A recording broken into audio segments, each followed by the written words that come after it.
Canada, a land of equality and freedom. Canada portrays itself as a cultural mosaic that cherishes all cultures.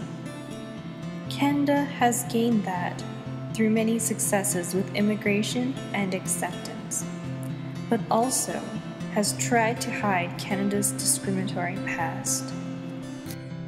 One of Canada's shining moments of inclusion and openness was the acceptance of African American slaves from the United States. Martin Luther King Jr. had this to say about Canada. Canada is not merely a neighbor to Negroes. Deep in our history of struggle for freedom, Canada was the North Star. The Negro slave, denied education, dehumanized, imprisoned on cruel plantations, knew that far to the north a land existed where a fugitive slave, if he survived the horrors of the journey, could find freedom. As mentioned before, Canada was not a North Star or promised land to all. After the Canadian Pacific Railroad was built, there was a head tax placed on Chinese immigrants so that it would be difficult for Chinese men to bring their families into Canada. In 1885, it cost $50 a person. In 1900, it cost $100 a person. And in 1904, it cost $500 to bring in a Chinese person to Canada. In 1923, the Chinese Immigration Act was passed.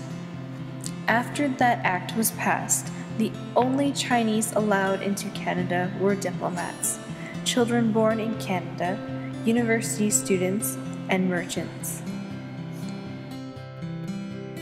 After Japan bombed Pearl Harbor in World War II, the Japanese became an enemy to Canada.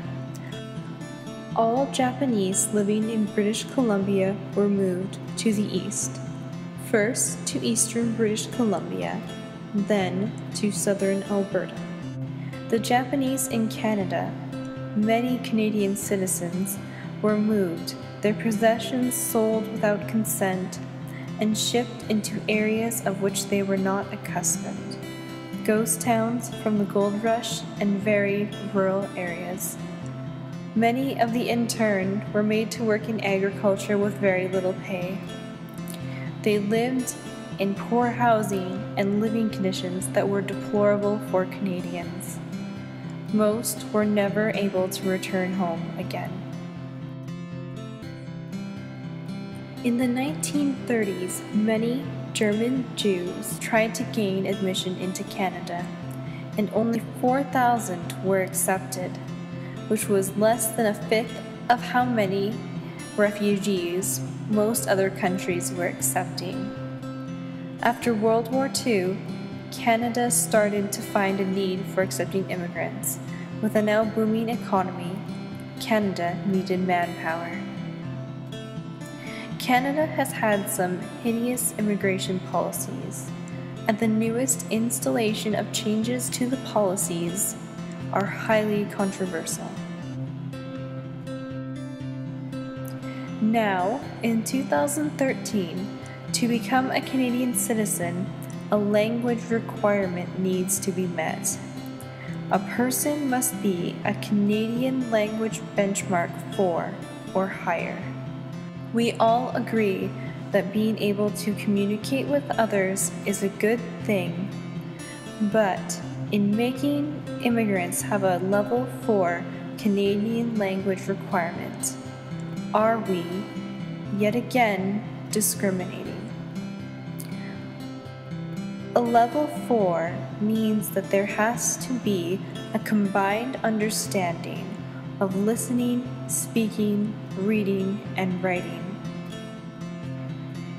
If we accept the people with higher English or French, we are trying to keep the lesser educated out of our country. If you come to Canada with no Canadian language and are poor, then you are going to be working as many jobs as you can to support your family. If you are rich, then you will be able to take time and to go to classes to learn the language of the land. We asked some immigrants what they think of the new policies. Well, I think they are closing too many doors because they let too many people come freely and they are encountering too many problems to process all the applications.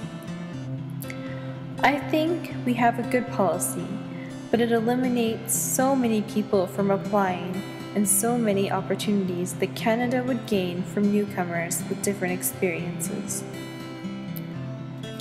We are shutting people out of our country for economic reasons. Canada wants educated people. Similar to the 1930s, when Canada shut out refugees but started begging for migrants after World War II. Canada is shutting out some of the people who need Canada the most. There are many refugees who do not have a chance to learn English. There are many people in this world who do not know how to read or write in their first language. That makes learning to read or write in English or French especially hard and especially challenging because they do not have the foundation to build those skills. So Canada is shutting out the vulnerable and the people who need a country of freedom and of peace. How will you make a difference? How can we make our country uphold its promises to its people? You can write a letter to your local member of parliament and write to the Department of Citizenship and Immigrations to make change. Because if enough of us say something needs to be done, something may actually happen. Canada is good, but it can be better.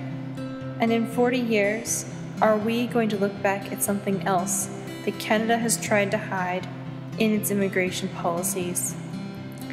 We can make Canada's future non-discriminatory.